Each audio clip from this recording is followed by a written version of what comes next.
à tous. Alors, je suis très heureuse d'être à vos côtés aujourd'hui.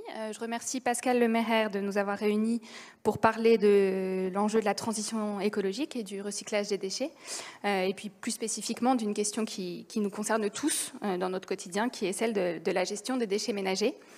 Donc, l'objectif de cet échange, c'est de chercher à apporter un diagnostic sur les performances de la France en la matière et de tracer les évolutions possibles pour améliorer la collecte, le tri et la valorisation des déchets, tout en gardant en tête la nécessité d'apporter des solutions économiquement viables dans un contexte fortement inflationniste pour les déchets et aussi pour les collectivités.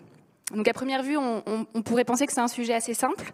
Le verre et les emballages dans des poubelles spécifiques pour être recyclés, le reste dans des poubelles vertes ou grises pour être incinérés ou enfouis, et dans un avenir très proche, les biodéchets dans des composts pour produire des engrais ou de l'énergie. Sauf que quand on se plonge dans cet écosystème, on se rend compte de sa complexité, fait d'une multitude d'acteurs aux intérêts économiques pas toujours convergents, de réglementations qui s'enchevêtrent au niveau français, européen et même international, et d'une importante dimension comportementale et psychologique relative aux gestes de tri. Avec l'accélération du changement climatique, inutile de préciser que cette question des déchets revêt de plus en plus un caractère d'urgence. Et puis avec l'émergence de l'économie circulaire, ils ont aussi pris une dimension stratégique et économique. Alors comment est-ce qu'on peut faire de nos déchets la première mine du monde sans perdre de vue l'objectif ultime de leur réduction?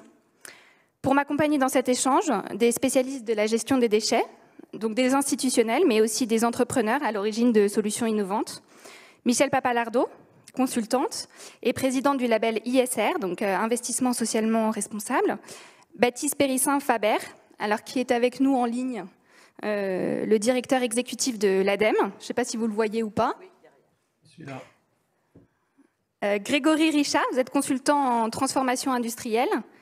Et Fabien Charrer, fondateur d'un centre de tri et de recyclage innovant. Donc déjà, pour commencer cette table ronde, je vous propose qu'on fasse un rapide tour de table pour que chacun puisse expliciter un peu son lien avec l'écosystème des déchets avant d'apporter un premier diagnostic sur la situation française. Donc on va commencer avec Baptiste Périssin-Faber. Vous êtes le directeur exécutif de l'expertise et des programmes de l'ADEME. Alors déjà, est-ce que vous pouvez nous expliquer le rôle de l'ADEME dans la gestion des déchets ménagers et puis nous en donner les grands chiffres? On aimerait bien savoir de quoi est constituée la poubelle d'un Français moyen et surtout où finissent ces déchets et à quoi ils servent, est-ce qu'ils sont réutilisés ou pas? Et puis ça serait aussi intéressant d'avoir des chiffres sur ce que ça coûte pour les collectivités et donc pour les contribuables. Alors, merci pour toutes ces questions. Alors, à l'ADEME, notre valeur ajoutée, c'est de produire des chiffres. On aime bien ça pour objectiver les choses. Et je dois dire que dans le secteur des déchets, c'est pas tout le temps facile de recoller tous les morceaux et de trouver les bonnes données. Et donc là, on a un gros travail sur le sujet pour fournir des données fiables et qui vont nous permettre de mieux piloter notre politique déchets. Alors, je vais essayer de partager mon écran avec juste une slide qui donne les grands chiffres un peu pour fixer les idées sur les ordres de grandeur. Donc, en haut à gauche, là, vous avez les tonnages un peu globaux sur à la fois des entreprises, du secteur de la construction et des ménages. Donc, vous voyez que l'éléphant dans la pièce, c'est vraiment les déchets de la construction. Qui représente la majeure partie des déchets en France. Alors, sur les 240 millions de tonnes des déchets de la construction, il y a une bonne partie, c'est le BTP, et sur le bâtiment proprement dit, c'est à peu près 40 millions de tonnes. Et c'est le même ordre de grandeur que l'ensemble des déchets qui sont produits par les ménages, donc environ 39 millions de tonnes, et les entreprises, 72 millions de tonnes. Donc ça, c'est pour vous fixer un peu la photo. Là, c'est les chiffres qu'on a pour 2017, 2018. Et vous voyez que on n'a pas encore actualisé parce qu'en fait, c'est compliqué. On fait des campagnes d'actualisation de ces chiffres tous les 4 ans. Donc, on aura bientôt les chiffres de 2021. Alors, ensuite, ce qui est intéressant, je pense, c'est de regarder la dynamique. Parce que quand on avait préparé un peu l'échange, je me disais pourquoi on n'est pas bon finalement en France. Et c'est vrai qu'on peut établir ce diagnostic parce que quand on regarde sur les 10 dernières années, finalement, le volume de déchets a peu évolué. Et donc, on n'est pas du tout dans une baisse, que ce soit sur donc la construction, là, moins 9% en 10 ans, sur les ménages, moins 1% en 10 ans, et pour les entreprises, plus 13% dans les 10 dernières années. Et quand on regarde ensuite ce que deviennent ces déchets, là, c'est le petit camembert en bas, il y a 66% qui part en recyclage-remblayage, mais j'insiste sur remblayage parce qu'en fait, il y a beaucoup de recyclage dans la statistique du recyclage qui vient de déchets des TP qui sont utilisés pour faire du remblaiement, pour faire des routes, etc. Donc, c'est pas du recyclage proprement dit. Est-ce que vous avez ces en statistiques? élimination, là, 28%, on a une baisse de 21% en 10 ans. Donc, l'élimination, c'est soit incinération ou mise en décharge. Et la valorisation énergétique, elle, a quand même bien augmenté en 10 ans. Donc, plus 48%. Est-ce que vous avez excusez-moi de vous couper, est-ce que vous avez ces statistiques sur les déchets ménagers? Parce que c'est vrai qu'on a envie de savoir, nous, particuliers, où ça finit ce qu'on met dans nos poubelles tous les jours, quoi. Alors là, j'ai pas les statistiques sur cette. Est-ce que la France est performante ou pas sur les déchets ménagers, ce que je peux vous dire, c'est qu'il y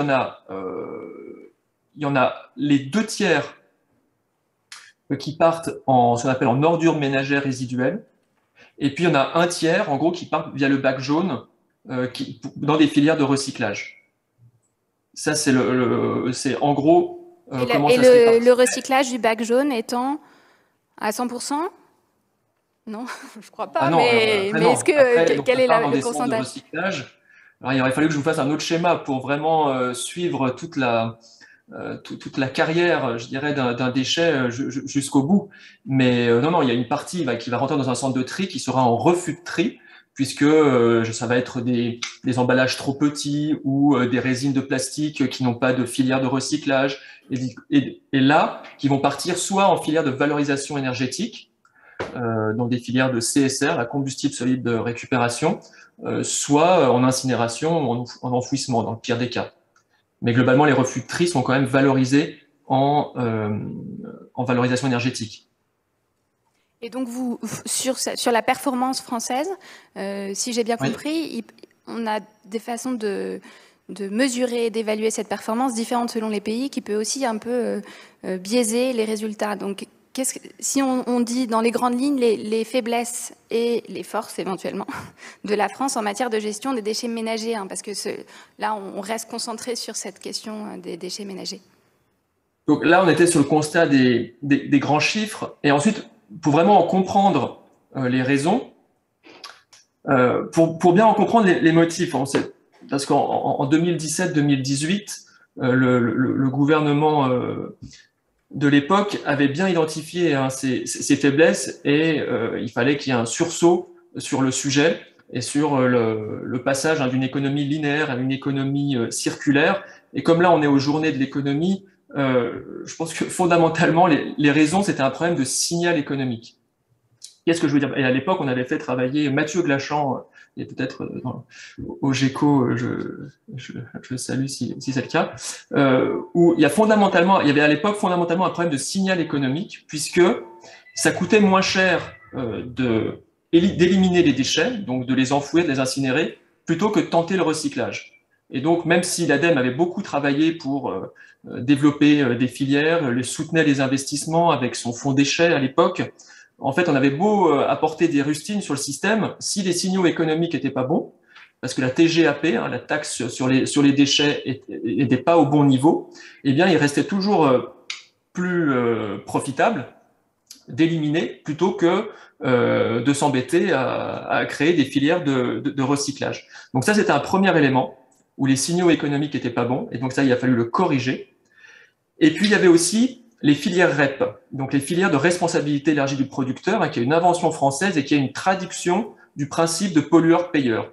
C'est-à-dire que les metteurs en marché, ceux qui produisent et qui mettent sur le marché des produits, sont normalement responsables de la gestion de la fin de vie de leurs produits.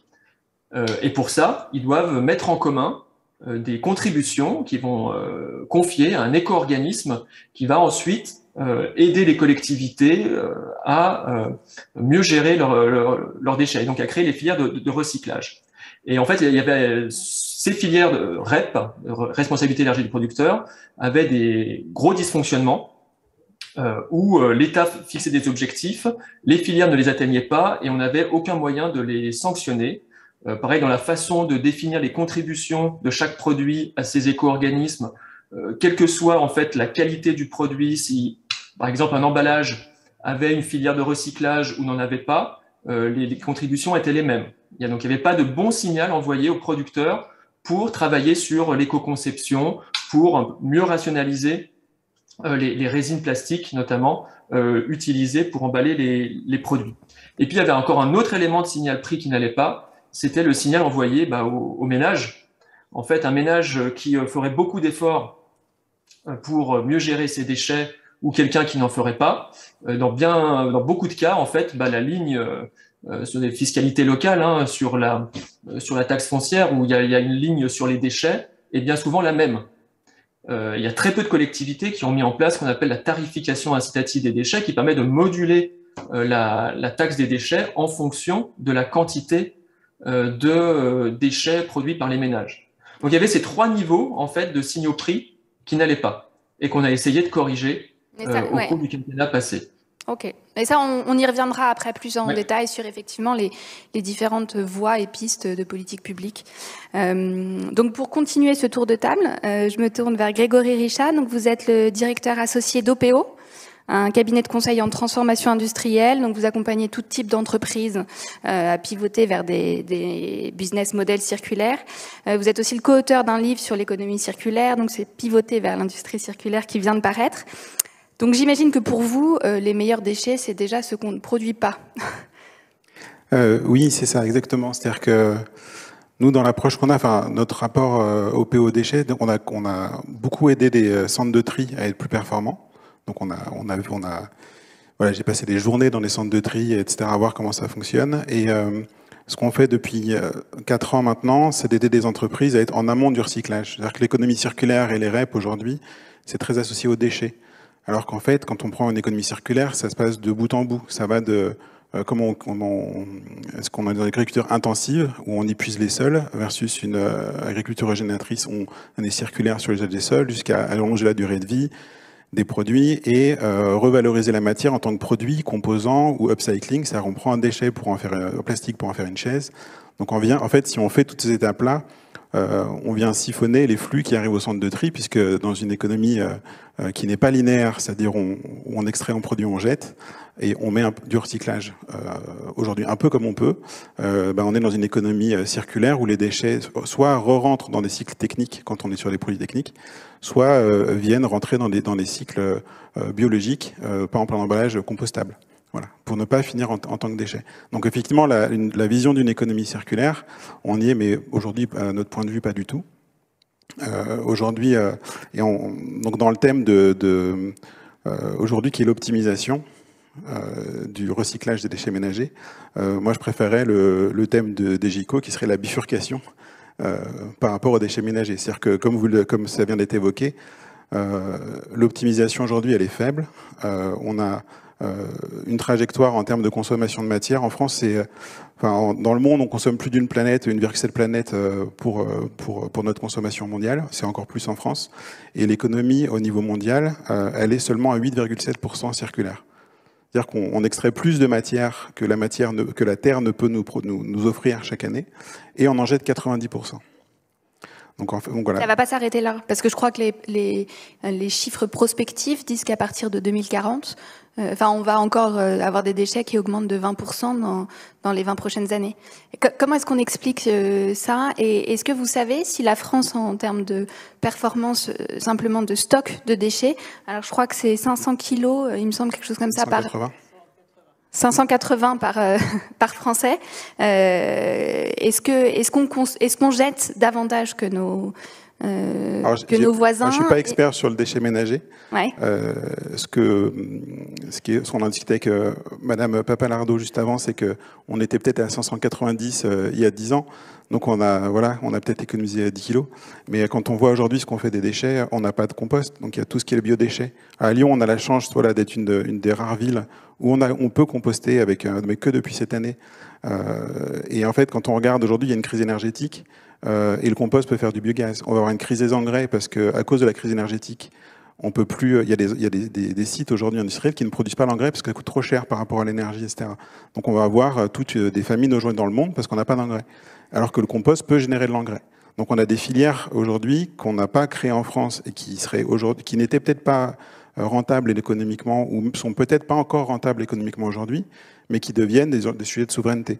Donc plutôt que de financer une prime à la casse ou des SUV qui transportent juste des SUV vu le poids, ou financer une économie qui est basée sur le pétrole, pourquoi on ne viendrait pas, si ce n'est pas économiquement viable, ben moi je préfère arrêter les SUV et puis financer de l'engrais issu de mes déchets. Donc il y a des filières comme ça qui n'existent pas. Quand on voit aussi de point de vue industriel, il y a de plus en plus de start-up industrielles qui viennent en fait pallier le manque d'économie circulaire. Alors ça reste à une petite et trop petite échelle, mais à Lyon, il y a Rebouteille par exemple, qui est une association qui permet de récupérer les bouteilles, de les laver et de les remettre dans le circuit. Donc on ne vient plus casser des bouteilles dans le centre de tri, parce que c'est pareil, on vient casser, derrière ça demande de l'énergie et de l'eau, comme pour laver, enfin, et aujourd'hui on perd de la matière. Donc ces systèmes-là qui étaient peut-être économiquement se dit oui, bah, il vaut mieux casser et refaire, aujourd'hui d'un point de vue énergétique, environnemental et même sociétal, ne font de moins en moins sens. Et pareil sur les emballages plastiques, il commence aussi à y avoir sur les contenants plastiques des entreprises qui mettent en place des boucles de réemploi. Donc on n'est plus sur un plastique qu'on vient transformer en granulé par l'énergie du broyage, du lavage pour refaire un nouveau plastique en le réchauffant. C'est ce que deviennent la plupart des déchets plastiques. On vient dire non, on le réemploie. C'est-à-dire qu'il y a le coût de transport, le coût CO2 du transport, il y a le lavage, c'est sûr. Mais si on maille correctement le territoire avec des centres de lavage, si on conçoit correctement les emballages avec des monoplastiques ou beaucoup moins complexes, il y a toute une partie des emballages qu'on pourrait faire différemment et générer de nouveaux usages différemment. Et un dernier point, tout ça, alors c'est des solutions techniques, on en parlait, ça dépend des produits, ça dépend des territoires. Ce qui marche dans des zones moins denses, ce qui marche dans des zones plus denses, enfin, c'est des sujets qui sont complexes, comme vous l'avez dit en introduction. Par contre, aujourd'hui, il faut pour moi réorienter le débat. Il faut continuer à recycler, il faut continuer à optimiser, parce qu'il y aura toujours des déchets qu'on ne saura pas traiter autrement. Mais il faut ouvrir un énorme champ d'innovation, de discussion et de transformation sur les usages en amont de nos usages, et de ce qu'on consomme, dans quel contenant, quelles solutions techniques et économiques, déverrouiller justement tous ces verrous socio-techniques. On dit ah on peut pas parce que ça coûte de l'énergie, etc. Il faut travailler sur ces verrous-là. Sinon, pour moi, on ne bifurquera pas et on ira dans ce que vous dites sur la quantité de déchets qu'on produira. Et du coup, on va dans le mur par rapport à ça. Alors, Fabien Charrère, vous êtes le fondateur d'Altrium, un centre de tri et de recyclage innovant, donc qui est basé à Polignac, c'est ça, en Haute-Loire, et qui utilise une technologie brevetée appelée SriWaste. Alors déjà, j'aimerais bien que vous nous expliquiez un peu ce que c'est que ce centre de tri, sur la base de quoi, enfin quelles sont les technologies qu'il utilise, et puis après nous expliquer, enfin déjà, qu'est-ce que vous proposez vous comme solution innovante aux collectivités, quoi. Effectivement, donc le centre Altrium est un centre innovant dans la mesure où nous trions la poubelle verte qui aujourd'hui dans notre pays massivement est éliminée en incinération ou en décharge. Vous disiez en commençant que la question donc des chiffres et des définitions est très cruciale, donc je voudrais peut-être y revenir rapidement. Monsieur Périssin-Faber nous a exposé le déchet des ménages, c'est donc un premier ensemble mathématique, c'est l'ensemble du déchet des ménages. Et puis on a aussi parlé aujourd'hui du déchet ménager. Et là, ce déchet ménager, c'est celui qui va dans des bacs poubelles. Je propose en régie qu'on mette, merci vous l'avez fait, je ne le voyais pas, qu'on mette donc à l'écran, effectivement, ces poubelles, l'une dite de collecte sélective, jaune souvent pour sa couleur, et la deuxième qu'on appelle donc bac vert. Et vous voyez que on a effectivement 18% des matières qui passent dans une filière de tri. Et vous voyez que 82% des matières sont aujourd'hui directement éliminées tous les matins. Et donc là, on est devant un paradoxe, puisqu'on appelle tous de nos voeux une économie circulaire. On peut aller plus ou moins loin dans les prospectives, mais on voit qu'effectivement, nous en sommes assez loin dans la mesure où ce sont des matières qui sont issues d'une post-consommation des ménages. Nous, on préfère dire rebut plutôt que déchets, rebut de la post-consommation des ménages, et qu'elles ne sont effectivement pas triées. Et donc, notre point de vue et tous nos travaux de développement ont consisté à mettre au point des techniques, des technologies. Notre entreprise a 5 brevets. L'usine tourne en Haute-Loire depuis plus de 7 ans maintenant, en vue d'opérer non seulement donc le tri du bac dit bac jaune, mais aussi le tri du bac vert, et ça sur la même ligne. Alors, si on peut passer la deuxième diapo, ça m'amènera à préciser, sans vous assommer de chiffres. On voit d'abord en haut à droite l'utilité de la collecte sélective, puisque précisément aujourd'hui, vous le voyez tout à fait à droite, vous avez 2 items sur 3 parmi les recyclables qui sont bien dans le bac dit des recyclables. Et nous allons sur notre ligne chercher le dernier tiers, que vous voyez apparaître. Et quand on fait par contre un focus sur la partie des emballages recyclables, c'est le petit diagramme qui est en bas, vous voyez que là, on est seulement à 1 item sur 3 qui est dans le bac jaune, et on a encore 2 recyclables sur 3 qui sont dans la poubelle éliminés. D'où le fait qu'on défende l'idée que des centres de tri puissent être installés sur nos territoires comme des filets récupérateurs qui viennent en complément des gestes de tri. Et notre idée fondamentale est de dire la circularité passe nécessairement par un geste de tri. Alors j'appelle la 3e diapo, parce que cette diapo, elle vous dit ce qui, sur 30 et quelques années, s'est fait dans notre pays, et c'est fabuleux ce qui s'est fait, il faut en avoir aussi conscience, c'est bien de vouloir l'améliorer, mais il faut penser à dire que c'est fabuleux. Vous avez la possibilité d'exercer un geste de tri dans une déchetterie, tout en haut. Vous avez la possibilité d'exercer un geste de tri par un apport volontaire, par exemple le verre, le textile, ça peut être la pile chez le buraliste, on n'a pas cherché à être exhaustif. Vous avez encore la possibilité d'exercer un geste de tri dans le bac dit de collecte sélective. Et nous, notre point de vue, madame, est de dire il nous faut encore trier une dernière fois avec un centre de tri industriel multifilière. Multifilière pourquoi? Eh bien parce qu'il est susceptible de rencontrer les produits de toutes les filières et devenir comme un filet récupérateur pour que naisse cette économie circulaire qu'on appelle tous de nos vœux. Et sans mobiliser trop la parole, pourquoi je dis que cette économie circulaire naisse? Eh bien parce que nous croyons que c'est par la massification des déchets que nous allons être en capacité de mettre massivement ces matières dans un cycle de seconde vie. Dit autrement, c'est la question que me posent les amis le samedi soir. Ils me disent, Fabien, qu'est-ce qu'on peut faire avec notre pot de yaourt? Et pour les faire réfléchir, je leur dis rien du tout. Ah, mais t'es sérieux? Je dis, non, je vais vous expliquer.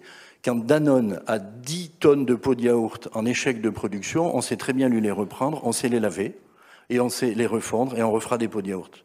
Mais un pot de yaourt n'a pas de valeur. C'est donc bien la masse qui permet de recréer cette valeur qui redonne une matière à disposition de l'économie.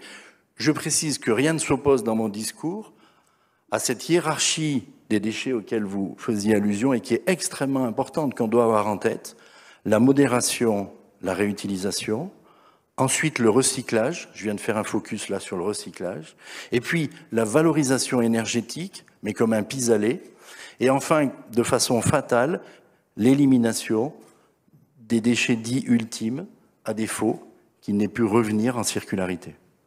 Mais aujourd'hui, que dit la loi sur le tri de cette poubelle grise, en fait, qui est un peu le contenant où il y a un peu du tout venant, et qu'est-ce qui fait que c'est pas forcément simple de trier les déchets a posteriori, en fait, parce que si je comprends bien, on les trie, soit il y a du tri sélectif qui repose sur les particuliers, soit on peut proposer des solutions techniques, industrielles, et qu'est-ce qui fait que c'est plus compliqué de proposer ces solutions, et est-ce que ce que vous proposez, vous, comme solution, c'est ce qu'on appelle le tri mécano-biologique, ou est-ce que c'est encore autre chose? Est-ce que vous pouvez nous éclairer un peu là-dessus? Oui, là, vous entrez sur un grand débat de la profession. Alors, notre performance, d'abord, elle est simplement exposée ici à droite, c'est-à-dire que quand on est sur un territoire qui ne trie pas le bac gris, vous êtes autour de 42% d'élimination dans l'ensemble. Quand on se met à trier ce bac gris, on double à peu près la performance pour plus que 20% éliminés. Alors, effectivement, on est curieusement dans un vide réglementaire. C'est-à-dire qu'en ayant innové, et tout le monde appelle l'innovation de ses voeux, on se trouve mal défini dans nos opérations. Or, nos opérations sont extrêmement encadrées puisqu'on est des installations classées pour la protection de l'environnement. Et donc, on a très très bien serré tout ce qui existe, mais on n'a pas laissé de case pour ce qui viendrait à naître. Et donc, notre industrie qui est naissante est dans une relative difficulté à ce titre.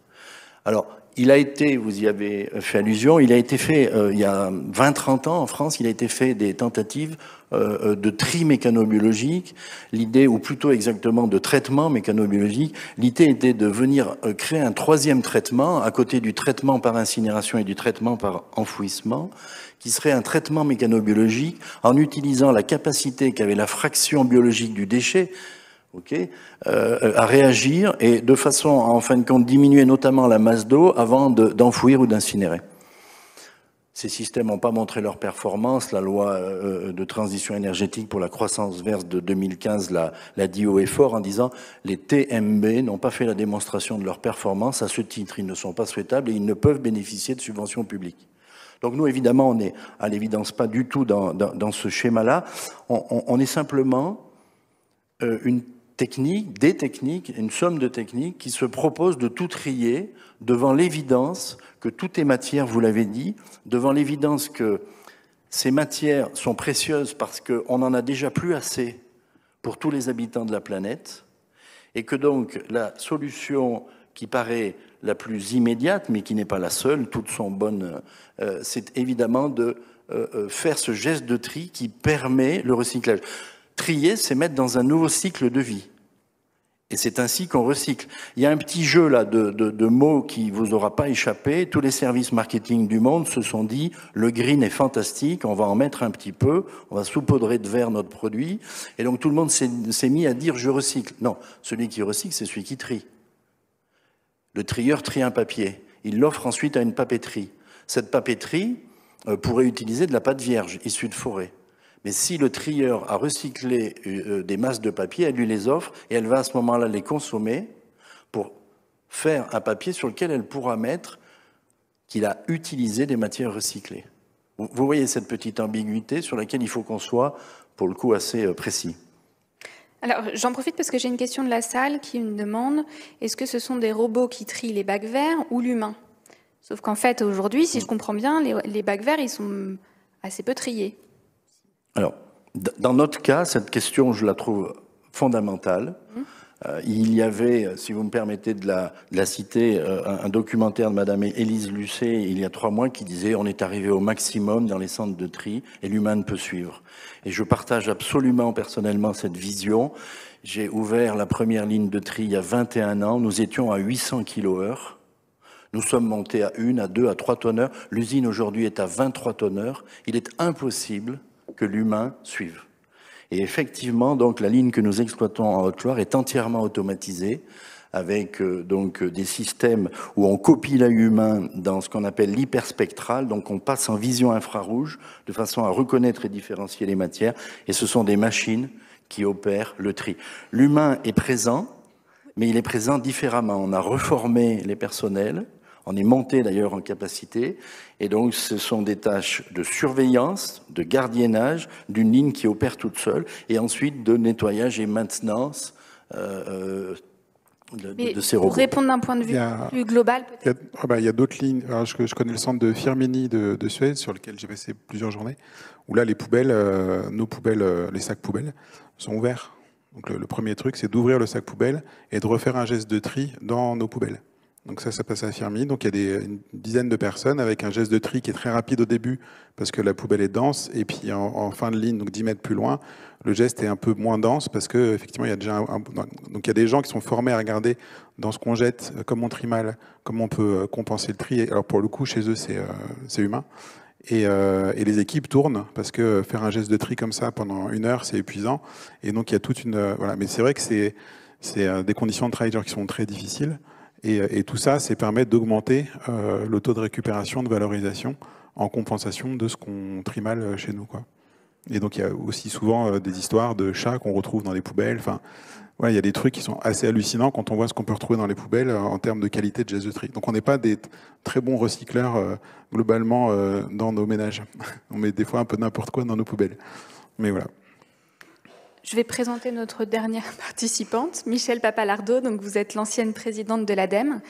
Et vous donc, et outre vos fonctions au sein du label ISR, vous êtes également consultante et vous conseillez des entreprises comme celle de Fabien Scharer pour qu'elles puissent se développer en France. Alors, ce serait intéressant d'avoir votre diagnostic, puisque vous suivez ça depuis longtemps, sur un peu les faiblesses et les forces de la France en la matière et sur la question des réglementations. Est-ce qu'aujourd'hui, on a une réglementation qui est suffisamment incitative qui bloque aussi parfois justement le développement d'innovations techniques comme celle proposée par Fabien aujourd'hui? Merci beaucoup. Oui, effectivement, moi je suis dans les déchets depuis longtemps, pas que dans les déchets, mais notamment dans les déchets avec l'ADEME, puisque j'en étais présidente entre 2003 et 2008, donc j'ai du recul. C'est pour ça que j'avais les chiffres sur l'évolution, parce que je pense que c'est intéressant effectivement de voir qu'entre, disons, 2010 et aujourd'hui, donc en 10 ans, on n'a pas progressé en quantité de déchets dans nos poubelles, même si on a des objectifs de plus en plus ambitieux. C'est quelque chose qui m'a toujours marqué en matière de déchets. On fait des progrès, je vais y revenir, mais on se fixe des objectifs toujours plus ambitieux, alors que, on est censé en 2030 être à 500 kilos. On était à 590 en 2010, on est à 580 maintenant. Je ne sais pas comment on va arriver à 500 en 2030. Voilà, c'est pas. Donc on est avec des objectifs qui sont pas vraiment atteignables, mais ça n'empêche qu'on fait des progrès. Alors je reviens sur le recyclage, par exemple, c'est une question que vous posiez tout à l'heure sur nos fameuses poubelles. Aujourd'hui, on a, ou plutôt entre 2010, pareil, 2009-2018, c'est pareil, les 10 dernières années, on recyclait donc il y a 10 ans 35% de notre poubelle. Et aujourd'hui, presque 50%. Donc, on peut dire quand même c'est bien. Et comme vous l'avez dit aussi, c'est moins bien que les autres, que certains autres, beaucoup d'autres quand même, puisqu'on est en dessous de la moyenne en France par rapport à l'Union, par rapport à l'Union européenne. Très en dessous des chiffres de l'Allemagne, puisqu'ils sont à 67%. Alors, comme vous le disiez aussi, et comme le disait Baptiste tout à l'heure, Péry-Saint-Faber, s'il y a quelque chose qui progresse pas trop non plus, c'est les chiffres en matière de déchets, parce que c'est très très très compliqué. C'est vraiment monstrueux en fait en termes de travail. Là, pour m'y être penché plusieurs fois, j'en suis vraiment la preuve. Parce que nos déchets, ils sont gérés, ils sont collectés par nos collectivités. Donc il faut aller chercher les informations dans les collectivités, puis ils sont traités dans d'autres structures territoriales, qui sont des syndicats intercommunaux. Donc, vous repassez avec une autre source d'information. Et quand vous essayez d'additionner tout ça, vous n'êtes pas toujours très sûr du résultat, avec en plus du délai, comme le disait Baptiste, on fait les exercices tous les 4 ans, donc là on est à la fin de la dernière année, donc finalement on a des chiffres qui sont pas très récents, ce qui est pas très pratique pour faire des comparaisons et pour voir si les politiques sont efficaces, puisque si vous avez les chiffres tous les 4 ans et que vous n'êtes pas très sûr des chiffres, donc voilà, il faut être conscient de ça. Ça peut paraître un peu mesquin comme remarque, mais c'est très prégnant et c'est un vrai sujet de travail et je le sais de beaucoup de travail pour les personnels de l'ADEME et pour les spécialistes des déchets en France. Mais voilà, c'est un état à voir. Alors ensuite sur nos déchets, je crois qu'il faut aussi revenir sur la raison pour laquelle on s'en préoccupe. D'abord, ça pollue les déchets. Dans nos déchets, il y a plein de choses, dont des choses qui polluent et qui peuvent même polluer très sérieusement. Donc c'est pour ça qu'il faut les traiter, sans compter les problèmes de propreté qui vont avec. Il y a un deuxième objectif qui est de récupérer la matière. C'est ce qu'on disait tout à l'heure en termes d'économie circulaire, c'est de faire en sorte que on ne se débarrasse pas de ressources qui sont rares. sur la planète, mais chez nous aussi. Donc, c'est l'objectif qu'on a en économie circulaire, en recyclage, etc. Il y a une dimension carbone qu'il ne faut pas négliger, ne serait-ce que parce que si on refait du verre plutôt que de réutiliser du verre, on consomme plus d'énergie. Donc, le côté recyclage, ça a aussi une dimension carbone. Par contre, il faut avoir aussi en tête que le traitement, ça a aussi une dimension carbone. Et puis, la collecte, parce que les déchets, il faut les collecter, vous le savez bien. La collecte, ça fait des camions, ça fait du carbone. Donc, en fonction de la manière dont on collecte, plus ou moins souvent, plus ou moins en paquet, plus ou moins que matière sélective, on va aussi avoir une dimension carbone. Et puis, vous avez un dernier sujet quand même qui n'est pas négligeable, qui est le coût. Parce que tout ça, ça coûte très cher. Alors, collectivités, donc à vous, et à vous, à nous, aux citoyens. Et depuis 20 ans, les coûts ont augmenté en moyenne de plus de 4% par an. Et ça va pas s'arranger, puisque la TGAP dont parlait Baptiste, je crois tout à l'heure, donc pour essayer de décourager la mise en décharge ou l'incinération, qui donc augmente vraiment très fortement. Elle doit effectivement décourager la mise en décharge et l'incinération, mais comme on n'a pas fait des progrès fabuleux en termes de quantité de déchets, ça va surtout coûter plus cher. Dans un premier temps, je suis sûr que ça va finir par être incitatif. Et pour le moment, ça ne l'est pas trop. Donc, il faut bien avoir toutes ces dimensions-là, et c'est pour ça que le sujet est compliqué, c'est parce qu'à chaque fois qu'on trouve une solution, il faut l'avoir avec ces différentes dimensions. Et c'est pour ça, comme le disait aussi Grégory tout à l'heure, la dimension territoriale est importante. On ne fera pas la même chose dans une ville dense et dans une zone, enfin on ne fera pas, on ne devrait pas faire la même chose dans une ville dense et dans une zone avec une population très diffuse, éloignée des uns des autres, parce que dans ce cas-là, le ramassage, ça va faire beaucoup de carbone dans les camions, alors que si vous êtes dans une ville où tout est concentré, en termes de carbone, ça ira bien, en termes de réutilisation, ce sera certainement plus facile. Donc cette dimension territoriale, c'est un peu compliqué parce que ça veut dire en fait que les textes ne s'appliquent pas de la même manière ou ne doivent pas être appliqués de la même manière selon les territoires. Et ça, c'est pas quelque chose qu'on sait très bien faire en France et qui nous choque souvent. Donc, mais je pense que c'est vraiment une dimension importante, à la fois pour que les citoyens qui sont concernés par leur territoire comprennent ce qu'on fait et comprennent la logique des politiques qui sont menées, et puis pour qu'on utilise les meilleures solutions aux meilleurs endroits, ce qui est l'objectif qu'on cherche à atteindre les uns et les autres. Juste, je voudrais réinsister sur le sujet de la prévention, parce que comme je le disais, l'objectif c'est quand même d'abord de réduire nos déchets. Et ça, comme je le disais aussi, on n'y arrive pas. Donc il faut vraiment bien avoir en tête que avant le recyclage, il y a la prévention, il y a tout ce qu'on peut faire pour utiliser moins de bouteilles en plastique, moins de barquettes, de tout ce que vous voulez. Voilà, il y a beaucoup de choses possibles. Il y a aussi là de l'incitation à aller dans ce sens-là du côté des industriels. Et ça, c'est un outil qu'on a entre les mains qui est toutes les responsabilités des producteurs, c'est-à-dire notamment si on reste sur les emballages, le fait que, je ne sais plus, il y en a les uns ou les autres, on nous parlait peut-être Baptiste, dans les emballages, on peut essayer d'encourager les producteurs à faire des plastiques qui se recyclent mieux, par exemple, ou de moins emballer. Alors, moins emballer, c'est facile, comme les producteurs payent en fonction du tonnage de déchets, enfin d'emballage qu'ils mettent sur le marché. Effectivement, moins ils mettent d'emballage, moins ils payent. Là, l'incitation est simple. Par contre, quand c'est sur la qualité de l'emballage, c'est plus compliqué. Alors, on a commencé à mettre un petit peu d'incitation. C'est-à-dire que c'est un peu plus cher quand vous faites des plastiques compliqués ou des plastiques qui se recyclent pas. Je fais pas une fixation sur le plastique, mais enfin, c'est quand même un bon sujet. C'est pas encore très, très incitatif. Donc, je pense que là, on a encore des marges de progrès pour arriver à avoir des produits qui soient recyclables. Sinon, c'est pas la peine.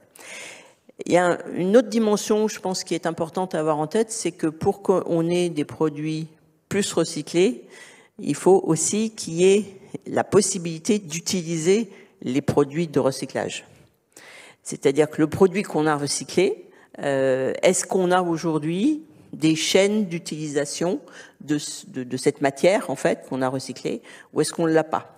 Pendant longtemps, vous m'arrêtez les uns et les autres si je dis des bêtises, mais pendant longtemps, par exemple, c'était absolument impossible de faire une bouteille avec du plastique recyclé. Alors, pas une bouteille qu'on lavait et qu'on reprenait, hein, comme disait Grégory, mais même en faisant des paillettes ou des granulés ou des je sais pas quoi, et refaire une... Pour des raisons d'hygiène, c'est-à-dire qu'on considérait que ça risquait de ne pas être bon pour la santé. Aujourd'hui, on peut le faire un peu plus, parce que si vous avez du plastique recyclé et que vous pouvez pas en faire quelque chose, on piétine. En fait, on s'amuse, mais ça donne rien d'efficace. Donc, il faut avoir en tête que il faut ouvrir la possibilité et il faut travailler aussi. Ça, c'est des problèmes de design, d'invention, hein, à trouver des produits que l'on peut produire et fabriquer avec des produits recyclés, et que les citoyens les achètent, hein, parce que si nous-mêmes on n'est pas volontaire pour les acheter, ça va pas non plus fonctionner très bien. Vous parliez des textes. Alors, on a beaucoup de textes. Alors, on a des textes européens, on a les textes français qui sont l'application des textes européens, parfois un peu en dessous, parfois un peu au-dessus, sur un certain nombre de sujets. Et Fabien en a parlé tout à l'heure, on a donné un exemple. On a des textes qui sont pas très précis, pas suffisamment précis. Le TMB dont il parlait, là, le traitement mécanobiologique, on a des définitions européennes, on a des plus ou moins définitions françaises, je dis plus ou moins parce qu'elles sont vraiment pas précises. Donc on passe un temps fou à se battre entre juristes pour bien comprendre ce qu'on a voulu écrire et ce qu'on peut faire ou ce qu'on peut pas faire, parce que derrière ça a des conséquences, hein, ces textes. Si vous êtes mal classé, pas dans la bonne catégorie, etc., ça a vraiment des conséquences financières, fiscales, interdiction de faire des choses, etc., etc. Bon, donc là, je pense que on passe beaucoup de temps. Est-ce qu'il y a un outil simple? Alors, je sais que par nature, la réponse sera non, puisque vous venez nous expliquer que c'était très compliqué, mais j'ai une question là au trieur qui est: de quel outil réglementaire ou économique avez-vous besoin pour faciliter votre activité? Alors, soit vous répondez, soit peut-être... Alors ça, c'était une question pour Fabien, si je comprends bien. Le sujet d'Altrium, mais d'une manière plus générale, c'est comme on l'a dit, aujourd'hui, le traitement de déchets, c'est je mets en décharge, j'incinère, ou il y a une espèce de grande catégorie là qui s'appelle TMB, traitement mécanobiologique. Je fais la grimace parce que on ne sait pas trop si c'est traitement ou tri. Selon les textes, on trouve traitement, et dans d'autres textes, on trouve tri. Ça fait toujours TMB. Hein.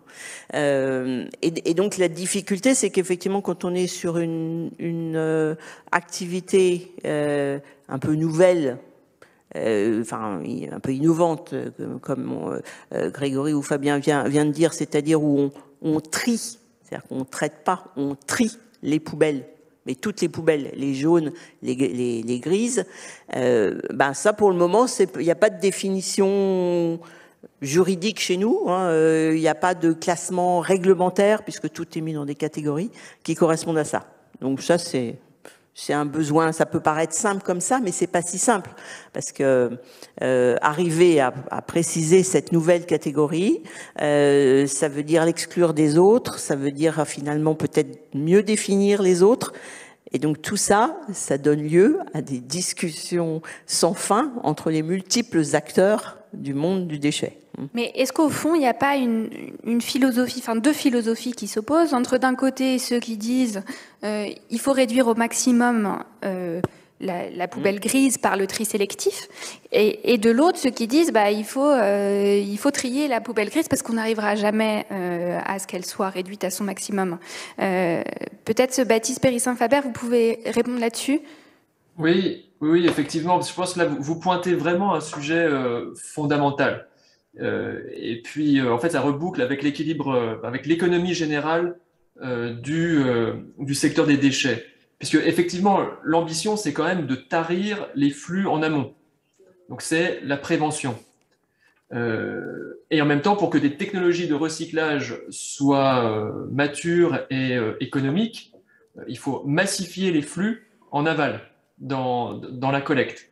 Et toute la logique du traitement des déchets en France, c'est la collecte sélective. Et notamment, et là on n'en a pas parlé directement, mais il y a un énorme flux de déchets, qui est le flux des biodéchets, c'est 30% de la poubelle résiduelle. Celle-ci, normalement, et c'est dans les textes, à partir du 1er janvier 2024, il doit y avoir une collecte séparée de ces biodéchets. Donc là, on a 30% de la poubelle qui devrait être détournée. Bon, c'est très bien que toutes les collectivités ne seront pas équipées, et quand bien même toutes les collectivités seraient équipées d'une collecte séparée, il y aura dans la poubelle résiduelle encore des biodéchets. Et donc, la solution de Three Waste, qui est effectivement un animal qui ne tombe dans aucune case de nos catégories, pour l'ultime de l'ultime, effectivement, finalement, il y a encore un gaspillage à ne pas aller chercher cette valeur ultime. Mais si on se dit que la collecte est bien faite, que nos REP, donc les filières responsabilité élargie du producteur, dont on a considérablement élargi le périmètre, hein, si on fait bien la collecte des biodéchets, à la fin, dans la poubelle résiduelle, en théorie, il reste plus grand-chose. De fait, on sait qu'il en restera. Et donc, c'est là tout l'enjeu en fait, de ces nouvelles technologies et ces innovations, c'est d'aller trouver un modèle économique sur du résiduel de résiduel. Et là, donc, on attend beaucoup des innovateurs hein, pour faire la démonstration qu'on peut encore aller chercher de la valeur dans cette poubelle résiduelle. Mais c'est vraiment ce qui est important, ce qu'a dit Baptiste, c'est en théorie, on fait tout pour qu'il y ait effectivement plus rien dans la poubelle. Quasiment plus rien. Oui, bon. Et ça, on y reviendra après avec la question du tri incitatif aussi, enfin de l'incitation financière à faire du tri. Je ne sais pas, vous vouliez peut-être réagir à cette question de la réglementation. Vous avez posé 2 questions. Je vais surprendre, mais on fait partie donc des entrepreneurs qui réclament de la réglementation, en effet. Et si on y réfléchit, c'est logique, puisqu'on est en train d'innover, et puisque la circularité appelle à de nouvelles pratiques, il est normal que la loi ou la réglementation les encadre. On ne peut pas faire une confiance aveugle au monde économique, à l'évidence, et puis se posent aussi des questions qui méritent d'être débattues, quelquefois avec des avis d'experts, des avis de scientifiques. Je me souviens que ça a été le cas quand c'est par exemple créé la bouteille de RPET. Parce que recycler, c'est un premier geste technique, mais il pose aussi, par exemple, dans le cas de la bouteille de RPET, la question de l'alimentarité, ou pas. Et donc, on voit bien que cette circularité nous pose d'ores et déjà de nouvelles questions, et il est raisonnable que nous attendions tous collectivement, notamment de nos gouvernants, qu'ils se saisissent de ces questions et qu'ils nous permettent d'avancer, sauf à ce qu'on piétine, sinon, et qu'on se répète, on pourrait faire, mais on ne fait pas, et on se demande quel est le cadre, et on est dans une insécurité juridique. C'est la première chose. La deuxième chose, vous disiez, il y a un peu débat des chiffres. À l'évidence, on vient de dire que en France, on est à 580 kilos par an par habitant sur nos 2 bacs poubelles. Donc sur une famille moyenne de 4,1 personnes, on produit plus d'1 tonne de déchets. Viendra peut-être le jour où le résiduel du résiduel sera presque plus un problème, mais je pense que vous serez d'accord avec moi, 1 tonne de déchets, c'est considérable. Et donc, n'opposons pas les filières, l'urgence veut que nous agissions dans toutes les directions. La modération, le réemploi, le recyclage ensuite, dont certes je suis un représentant, mais pas seulement, je suis aussi un citoyen qui, comme vous, s'interroge, la valorisation énergétique, qui a beaucoup d'intérêt, surtout à l'heure où on voit que on subit de plein fouet un choc qui vient lui encore mettre en question d'autres pratiques. Vous voyez. Et puis en effet, l'ultime de l'ultime. Nous sommes effectivement, quand on a fini de trier, à 10% d'ultime. Donc on amène une réponse. On amène une réponse. Dans le bac, tel que je vous l'ai montré tout à l'heure, 90%, peut ne pas être destiné à l'enfouissement comme il l'est aujourd'hui. Donc là, on peut très immédiatement agir. Vous voyez ? Et donc, encore une fois, sans opposer, à mon sens, les filières qui sont toutes complémentaires. Et comment est-ce qu'on incite alors, ou comment est-ce qu'on rend le tri sélectif par les citoyens plus efficace? Il y a la question de l'édiction de la consigne. Est-ce qu'elle est toujours bien faite? Alors nous, on se posait la question tout à l'heure parce qu'on n'arrivait pas à savoir où mettre notre récipient de café, dans quelle poubelle il fallait le mettre, ce qui était un peu gênant pour des spécialistes de gestion des déchets. Donc est-ce qu'il y a un problème d'édiction de la consigne? Est-ce qu'il faut la rendre incitative en liant le montant payé à la quantité de déchets produits? C'est ce qui se passe effectivement en Allemagne. Vous disiez tout à l'heure, Baptiste Périssin-Faber, qu'il y avait aussi des expérimentations en France. Et puis donc j'ai une question du public, j'en profite.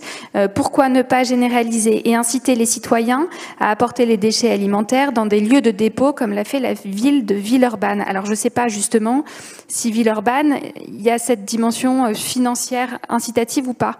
Non, c'est comme à Lyon, c'est-à-dire qu'il y a des bacs à déchets, biodéchets. Alors je ne sais pas à Villeurbanne, mais à Lyon, on nous a distribué des...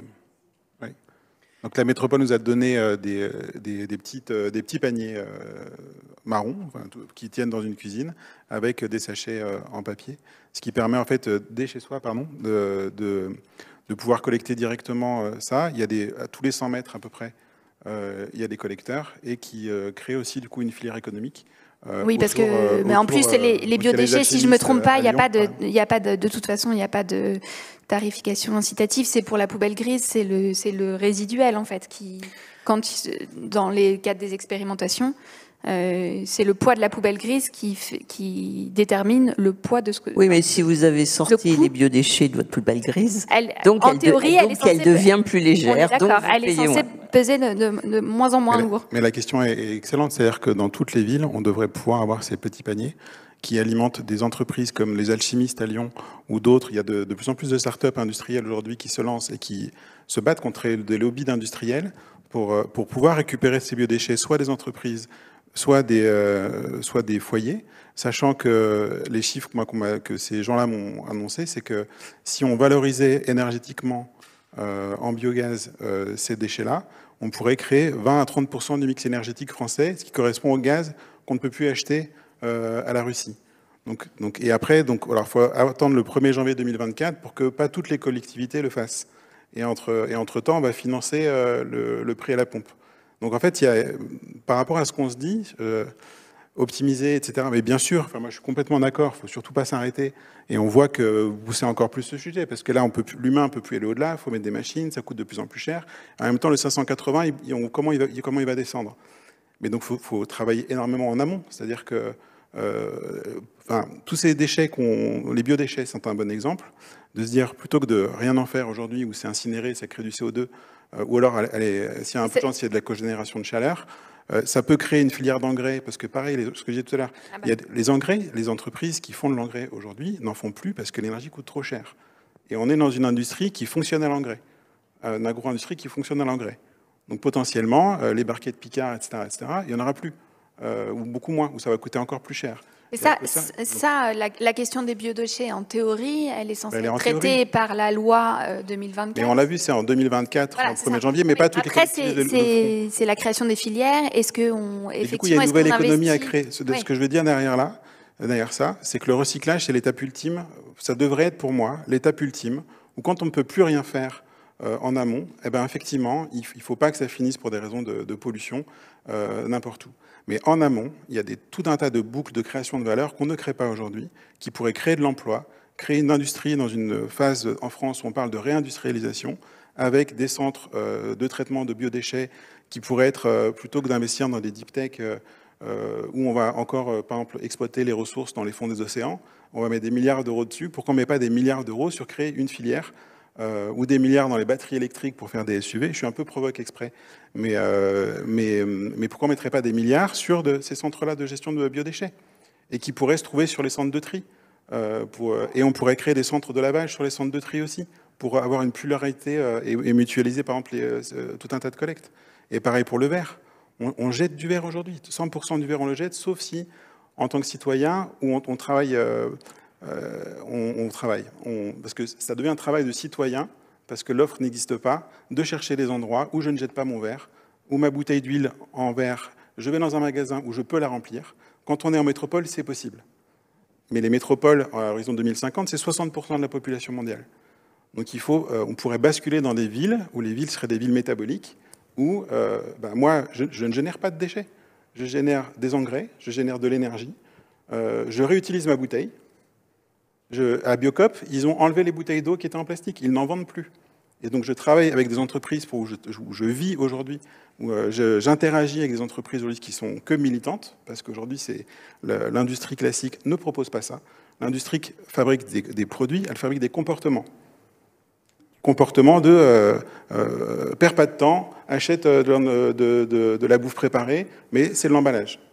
Versus voilà, il y a tout un marketing et un récit autour de nos usages, et c'est la seule solution pour passer de 580 à moins. Parce que tout ce qu'on se dit, c'est comment on gère mieux le 580. Et puis, qu'est-ce qu'on fait avant de passer de 580 à 250 ou 0 ? C'est en changeant déjà, c'est nous-mêmes, dans nos pratiques d'achat, et parce qu'il y a des entreprises qui proposeront quelque chose de différent, qui feront qu'on n'aura plus que 250 ou 300.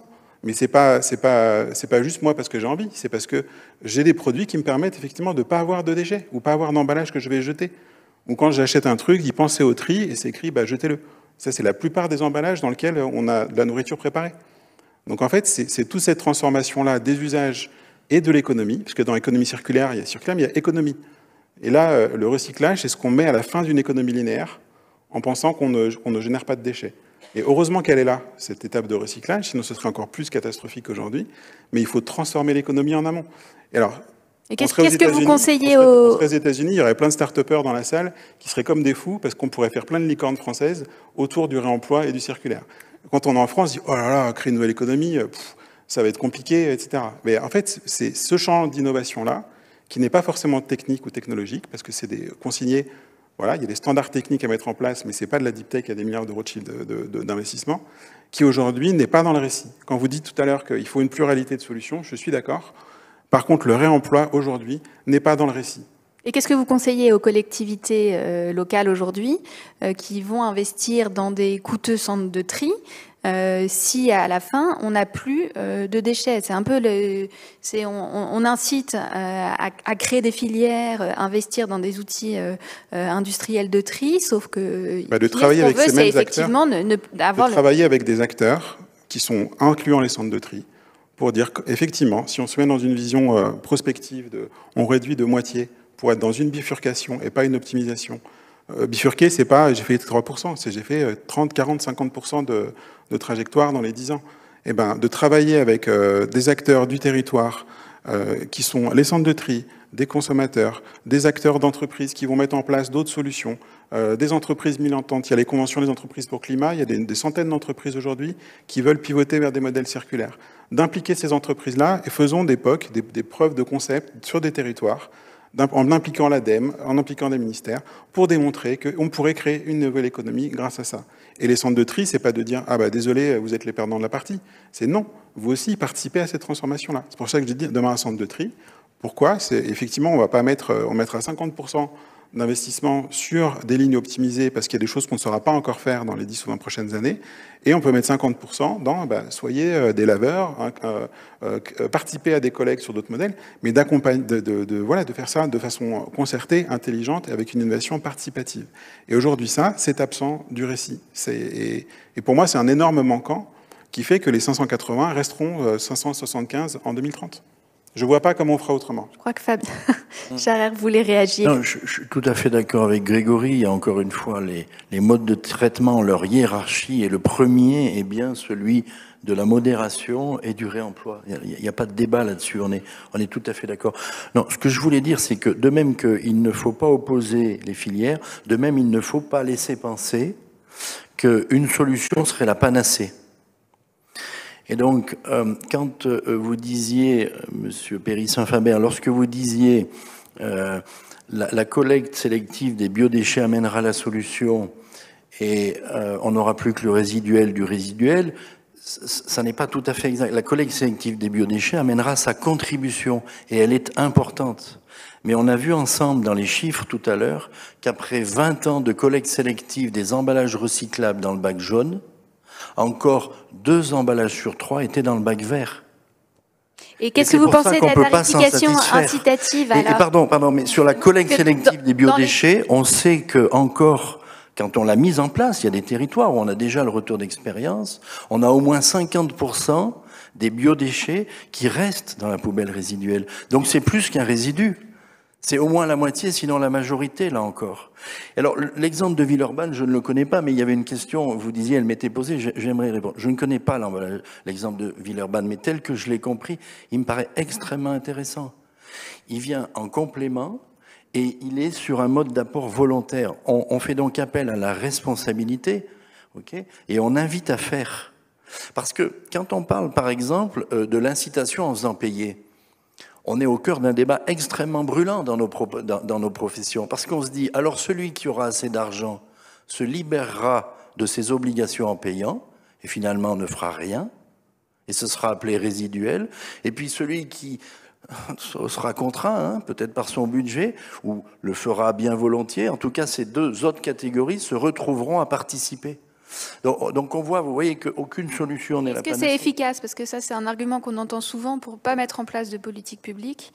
C'est que les riches vont pouvoir ne pas s'y soustraire et les pauvres devront trier. Je vais vous répondre, madame. C'est très caricatural parce que je vais vous répondre. Les pauvres ont souvent des jardins ouvriers, par exemple, si on fait la caricature juste au bout. Et donc, ils seront contents de récupérer leur compost et faire leur propre compost. En fait, ce qu'on appelle les pauvres, ceux qui sont dans les quartiers défavorisés, aujourd'hui sont en demande d'avoir pourquoi j'ai pas des ressourceries dans mon quartier, pourquoi j'ai pas un centre qui permet de réparer ma machine à laver et je dois en racheter une neuve toujours à 500 € le truc, toujours plus techno et qui casse encore plus vite. Enfin, ces populations-là, elles vont à un moment, quand l'inflation des prix, quand on va chez Lidl ou autre, où tous les plats préparés vont prendre X% de prix, eh ben, vaut mieux aller dans un marché avec des agriculteurs locaux, parce qu'on a refait des agriculteurs qui seront dans les métropoles comme Lyon. On a de quoi, ou Paris, ou Bordeaux, créer des ceintures d'agriculteurs qui vont pas exporter 80% de ce qui est produit, mais de pouvoir nourrir les villes de façon locale avec de l'engrais qui viendra du compost. Enfin, pourquoi ne pas imaginer ça et dire que moi, en termes de récit, j'apprends à l'école, quand je suis petit, que quand je mets dans mon bac, je vais visiter l'agriculteur du coin, où je retrouve mon petit bac qui est en train de composter, et quand je vais au marché, j'achète les carottes qui... Voilà. Et ça, c'est ça, cette transformation qui est nécessaire. Et si on a ce récit-là, bah oui, je comprends pourquoi je mets un truc dans le bac marron. Moi, le bac marron, donc c'est le bac marron, c'est le compost à Lyon et à Villeurbanne que d'autres villes n'ont pas. Mais c'est raconter ça. Sinon, moi, qu'est-ce que je vais m'embêter à mettre le truc dans le bac marron? Ça me fait des moucherons dans ma cuisine, ça pue. Et en plus, il faut que je l'emmène, et c'est pas au même endroit. Donc tous les 2 jours, c'est petit. Enfin, franchement, c'est pénible. Mais comme j'ai cette histoire-là, je sais que parce que ça m'intéresse. Donc je cherche l'information, je le fais. Mais c'est ces récits-là, c'est cette transformation-là culturelle qu'il faut faire. Si c'est pour faire payer un truc à quelqu'un, les Gilets jaunes, c'est ce qui s'est passé. Si on raconte pas une histoire sur pourquoi il faut changer de société et qu'à la fin, on en arrive à devoir payer les gens, c'est qu'on n'a rien compris. C'est-à-dire qu'avec le besoin de changement de société qu'on a aujourd'hui, s'il faut arriver à payer des gens pour trier ce type de déchets-là, c'est qu'on n'a aucun récit à raconter. Et pour moi, ça, c'est un problème. Comme vous l'avez dit, je crois que les uns et les autres, le sujet pour moi, c'est de ne pas opposer les solutions. Il faut qu'elles s'additionnent. Alors, il y a effectivement des changements de culture à faire sur le sujet et à convaincre tout le monde. Heureusement, on est de plus en plus convaincus. Mais enfin, quand on voit l'état de nos poubelles grises, on voit bien que pas encore, tout le monde n'est pas... Soit tout le monde n'est pas convaincu, soit tout le monde ne comprend pas la consigne. Parce que ça, vous avez raison, c'est pas toujours clair. Même quand on va ensuite visiter le centre de tri, on comprend pas forcément. Je l'ai fait récemment chez moi à Paris. L'explication n'est pas toujours aussi simple que je le croyais. Donc, ce sont des solutions qu'il faut additionner les unes aux autres. Et je crois qu'il y a quelque chose que Baptiste a dit et qu'on n'a pas creusé, c'est le fait le sentiment qu'on a parfois, c'est que si on dit bon ben vous inquiétez pas, on va trier vos poubelles derrière, on va décourager les gens de faire le tri à la source, comme on dit, hein, à l'origine. Et ça, c'est une question qu'il faut vraiment se poser. Hein. Est-ce que effectivement, si on vous dit qu'on va vous trier votre poubelle derrière, ce que on fait quand même, hein, parce que la poubelle jaune, heureusement, elle passe dans un centre de tri et on en enlève des 20%, je crois, qui sont pas là où ils doivent être.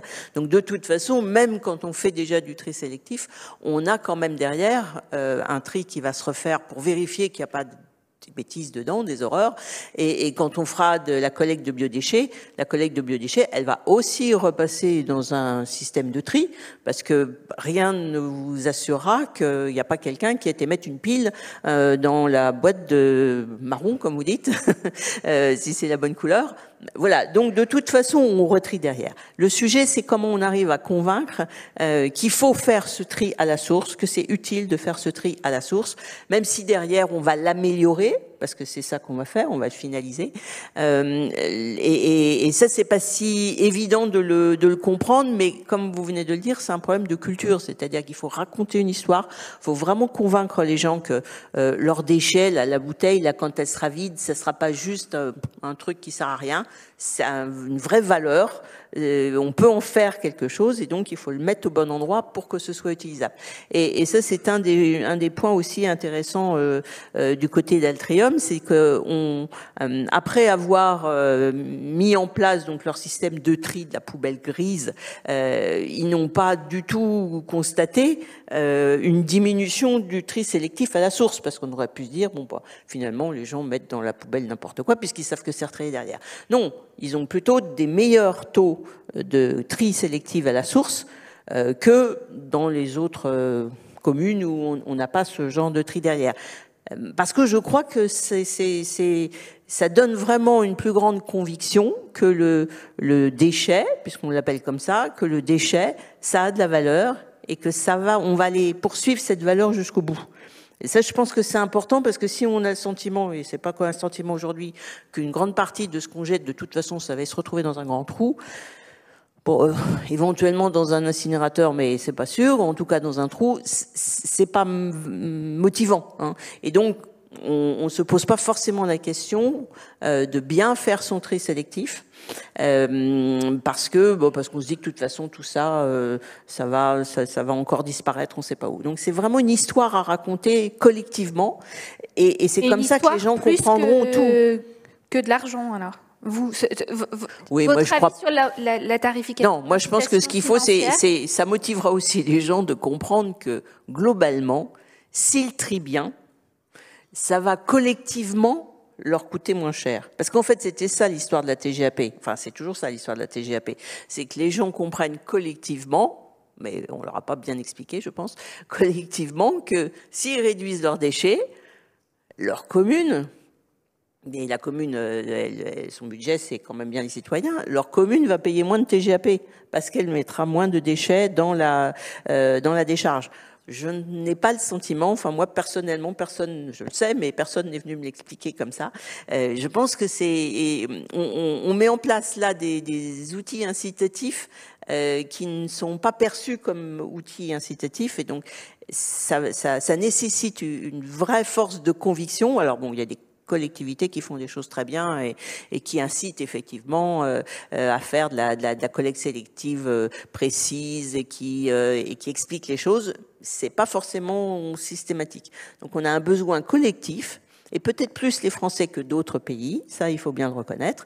Bah oui, il y a qu'à regarder les résultats. Il y en a qui ont depuis, mais parce que ça fait beaucoup plus longtemps qu'ils trient de manière sélective que nous. Nous, finalement, c'est pas si ancien que ça. Je rappelais ça à ces messieurs. Les déchetteries, les incinérateurs, les vraies décharges pas sauvages, elles ont pratiquement toutes été financées entre 92 et 2002 dans le cadre de la loi sur les déchets, qui avait affecté la taxe sur les déchets au financement de toutes ces installations. C'était l'ADEME qui était le fer de lance de tout ça, qui recevait la taxe et qui finançait les opérations de toutes les collectivités. On a fait ça pendant 10 ans, on a équipé la France, qui partait, alors pour ceux qui sont comme moi pas très jeunes, qui partaient d'une situation où on avait quand même des décharges sauvages à peu près partout et qu'il fallait vraiment faire quelque chose. Donc on a fait ce gros effort il y a une dizaine d'années et depuis on a un peu perdu l'histoire en fait sur les déchets. Alors on parle d'économie circulaire, on parle de choses comme ça, mais je suis même pas sûre qu'on fasse vraiment le lien, enfin le on étant un on collectif, hein, pour les gens qui sont pas plongés dans ces sujets-là régulièrement, entre l'économie circulaire et leurs poubelles.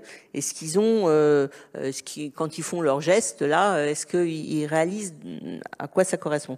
Et je pense qu'on a un vrai besoin si on veut faire changer la culture, de fortes explications et systématiques d'explications et de démonstrations et d'innovation, c'est-à-dire de laisser, comme vous le dites aussi d'ailleurs, hein, la possibilité de faire des expérimentations contrôlées, donc pour qu'on puisse utiliser les résultats et d'arrêter celles qui ne marchent pas, parce que il y en a aussi, c'est pas des bonnes idées, mais pour qu'on les développe et que ce soit un vrai sujet pour chacun de comportement face à la matière, face aux ressources qui sont sur la Terre. Baptiste Périssin-Faber, est-ce que vous voulez réagir à cette question du comportement et de la façon dont on peut inciter les gens à mieux trier? J'ai 2 questions, j'en profite pour vous les poser. Pourquoi est-ce que les consignes de ce qu'il faut jeter et mettre dans les bacs de tri ne sont pas claires sur certains déchets? Et puis une autre question sur l'étranger, mais alors ça c'est, est-ce que l'enfouissement de nos déchets en France est fait en France ou est-ce qu'on envoie nos déchets à l'étranger? Bon, ça c'est un peu annexe, mais il y a plusieurs personnes qui me posent la question, donc si vous pouvez nous donner la réponse là-dessus. Ok. Alors, moi je voudrais d'abord rebondir sur la notion de récit, hein, parce que je suis tout à fait d'accord, il y a vraiment un besoin d'effort collectif pour raconter l'histoire, et les biodéchets, je pense que c'est très facile de raconter cette histoire de la nourriture que je jette, où les déchets vont retourner au champ à côté de chez moi. Après, ensuite, il faut faire très attention aussi aux ordres de grandeur. Hein. C'est pas les biodéchets ménagers qui feront la majeure partie du gisement de notre biogaz. L'ordre de grandeur, hein, c'est 10% biodéchets, 90%, ça sera les déchets de l'agriculture. Donc, c'est pas simplement avec nos biodéchets qu'on va être indépendant du gaz russe. Donc, il faut raconter des histoires, mais il faut aussi se souvenir des ordres de grandeur. Ensuite, là encore sur les récits aussi, je pense qu'il faut que collectivement, on se discipline pour raconter ce qui se passe bien. Et sur le réemploi, moi, je peux pas entendre que rien n'est fait, ne serait-ce que le budget de l'ADEME qui est dédié au réemploi est conséquent.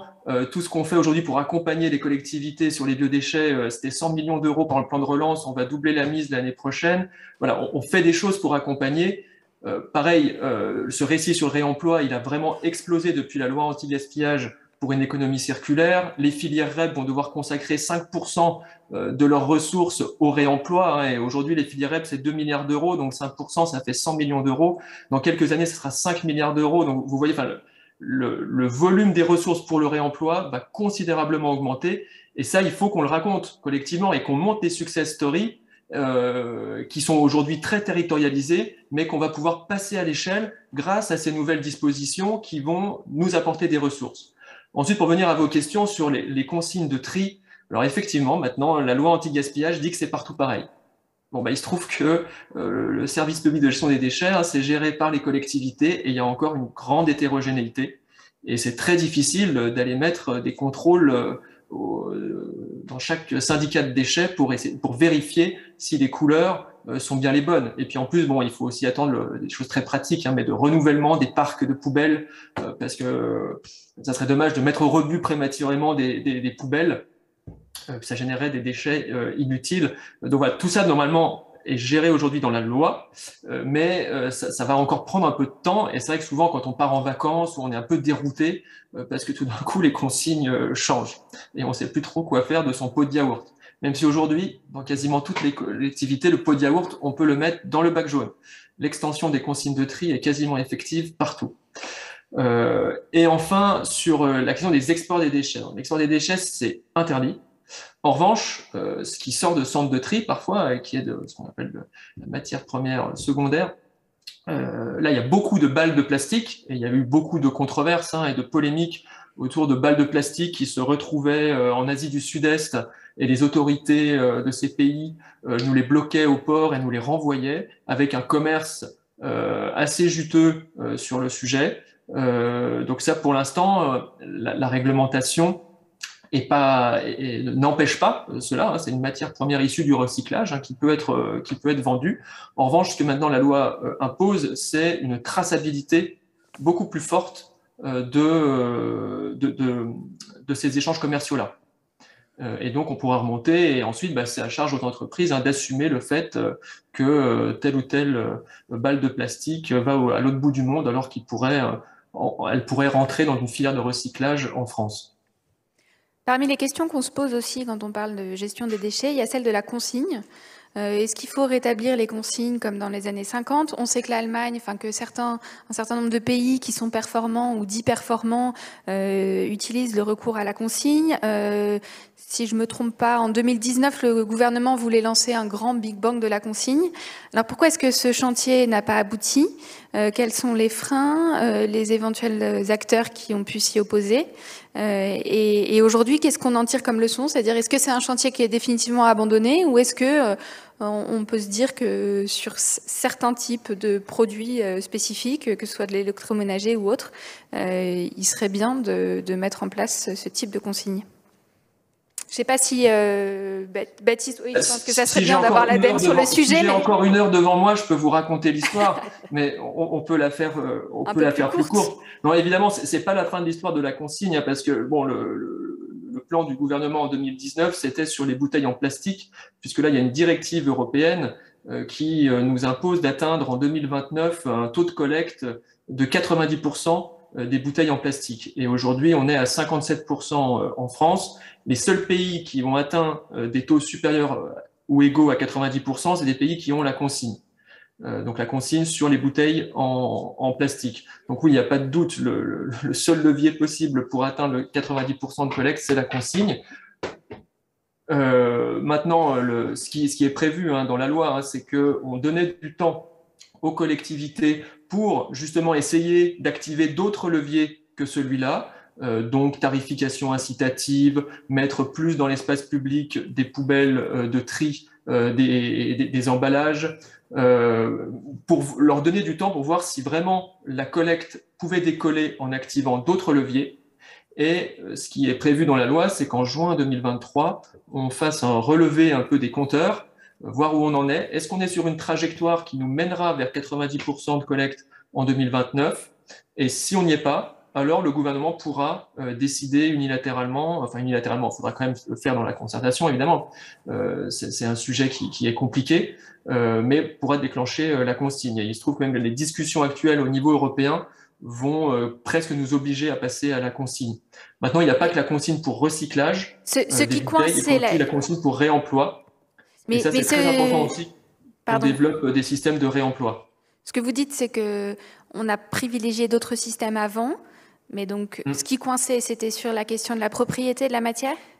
Non, c'est plus profond que ça. C'est qu'en fait, le système français actuel de collecte des emballages n'était pas prévu pour que sur le flux spécifique des bouteilles en plastique, on atteigne des niveaux de performance proches de 100%. En fait, notre système, il est optimisé pour des performances à 75-80%. Mais en fait, les derniers pourcentages à aller chercher, c'est ceux qui sont les plus difficiles avec les leviers dont on dispose aujourd'hui. Or, avec une consigne, comme on associe, il y a un montant financier associé à la bouteille, déjà, il n'y aurait plus de bouteilles dans les rues, plus de bouteilles dans les champs, puisqu'il y a un intérêt à aller les collecter et aller les déconsigner pour récupérer le montant de la consigne, 10, 15 ou 20 centimes selon les dispositifs, ça dépend des pays. Donc voilà, donc notre système n'était pas conçu à la base pour atteindre ce niveau de performance. Et comme on a ce nouvel objectif, qu'on a dû transcrire dans le droit français, il faut qu'on change d'outil, en fait. Je rebondis, moi, je pense que c'est là qu'il y a une révolution. C'est-à-dire que quand on est chez soi, on a une bouteille, on la jette, on se dit, je la mets à la poubelle. En fait, ça a une valeur. Quand je mets le biodéchet dans mon... En fait, moi, je le jette. Bon, avant, je le jetais. Je ne savais pas qu'on pouvait faire l'engrais avec. En fait, quand j'ai mon bac marron, je dis, c'est de l'engrais ou c'est de l'énergie. Et en fait, il faut redonner cette valeur aux choses. En fait, on est dans une économie du jetable. Les publicités de tous les industriels sont c'est bon, tu peux acheter, c'est recyclable. Mais c'est parce que c'est recyclable que c'est recyclé, déjà. Donc, en fait, il faut changer de cette culture du jetable et je consomme et je peux jeter parce que de toute façon, c'est recyclé, mais en fait, on ne sait pas vraiment. Et on voit que les taux sont encore nettement améliorables. Vous parliez de l'envoi international, le tissu qu'on met dans les bacs de collecte de tissu. Alors, je ne peux pas vérifier le chiffre, mais je travaille avec un entrepreneur qui récupère ce tissu de l'économie sociale et solidaire parce que 70% va dans les pays en voie de développement. Parce que c'est des habits qu'on ne peut pas réutiliser ici, parce qu'ils sont trop déchirés ou quoi. Et ça vient tuer l'industrie textile ou l'économie textile de pays en Afrique, par exemple. Et il y a des pays en Afrique qui ne veulent plus recevoir ces habits de, entre guillemets, seconde main. Donc en fait, ça a de la valeur. Donc comment on vient recréer avec des systèmes économiques, avec des entreprises, avec des collectivités, ces boucles, je parlais de métabolisme, c'est ça. C'est-à-dire que moi, je suis un passeur de matière à quelqu'un d'autre qui saura soit la re-remplir, soit faire autre chose. Les pots de yaourt en plastique, on peut avoir un pot de yaourt en verre, on peut recréer des fromageries. Alors c'est peut-être utopique, un truc de bobo, mais n'empêche, moi, j'ai pas de pot de yaourt en plastique, parce que je suis dans une métropole, et il y a suffisamment d'offres, et ça pourrait être plus développé, pour recréer des économies de quartier, où on vient réemployer, réutiliser, où la matière a une valeur. Et dans le malheur qu'on a aujourd'hui d'inflation, de crise politique, climatique, de guerre en Europe, eh ben c'est peut-être un choc, une opportunité, ça va pas s'arrêter en mars, ni de l'année prochaine, ni de l'année d'après, qui peut créer un espace pour créer cette nouvelle économie qui aujourd'hui n'avait pas de sens parce que ça coûtait trop cher, c'était pas rentable, etc. Et je pense que c'est là qu'il y a, dans la pluralité des solutions, ces solutions-là sont encore aujourd'hui trop faibles. Et tant mieux, effectivement, il y a la loi AGEC, il y a les REP qui se mettent en place. Et effectivement, en Europe, on est un des continents où il y a le plus de réglementation qui vient sur l'économie circulaire et qui n'est pas sur le R du recyclage, mais sur tous les R d'avant. Et ça, on a une chance. Et c'est une chance de créer, moi j'ai encore une fois, autour du sujet de l'optimisation du recyclage, de nouvelles formes économiques qui seront forcément locales, bonnes pour l'environnement, qui créeront de l'emploi, la solidarité, qui permettront d'avoir, pour des ménages qui ne peuvent pas trop se payer et qui ne pourront pas suivre l'inflation, d'autres types de produits. Juste je termine, parce que vous avez ouvert la porte sur l'électroménager. Aujourd'hui, l'électroménager rénové, garanti, c'est-à-dire des machines à laver, des frigos par exemple, qui sont pas le bon coin. C'est-à-dire que ça rentre dans un centre où, grâce à la REP, il y a une collecte qui se met en place et il y a quelques entreprises qui les réparent et qui les revendent avec une garantie d'1 an. C'est 1% du marché. 1% de l'électroménager rénové garanti, de l'électroménager garanti et de l'électroménager rénové. 1%. Et on a travaillé pour une entreprise, le marché potentiel, c'est 20% des gens seraient prêts à acheter une machine à laver seconde main, mais garantie, c'est-à-dire réparée, garantie. C'est-à-dire que le potentiel de création le potentiel de croissance, il est dingue. Voilà. Et en fait, il ne faut plus voir le déchet comme un déchet et tout ce qui doit devenir un déchet au rebut, il faut absolument avoir des innovateurs et l'infrastructure, des filières qui s'optimisent. Mais à côté de ça, de façon adjacente, il y a un nouveau monde à créer.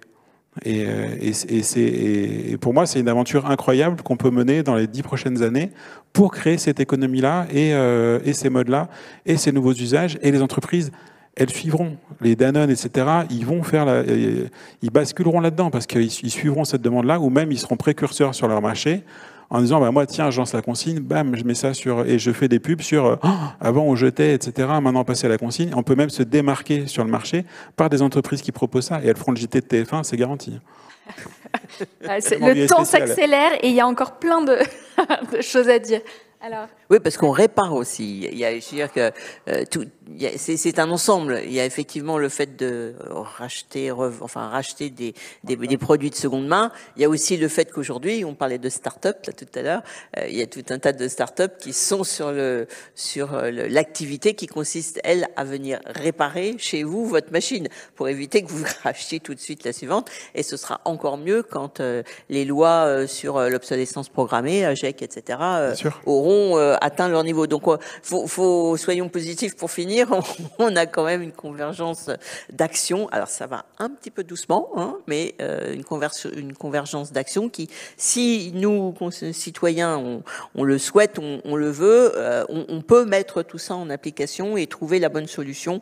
Peut-être pas sur tout le temps, mais en tout cas sur un certain nombre d'activités, oui. Fabien. On voit que derrière ce seul mot de consigne, il y a une réalité foisonnante. On peut penser consigne et donc je ramène par exemple ma bouteille d'eau, j'ai payé et on me restitue de l'argent, c'est peut-être ça dans votre esprit la consigne pour les plus anciens.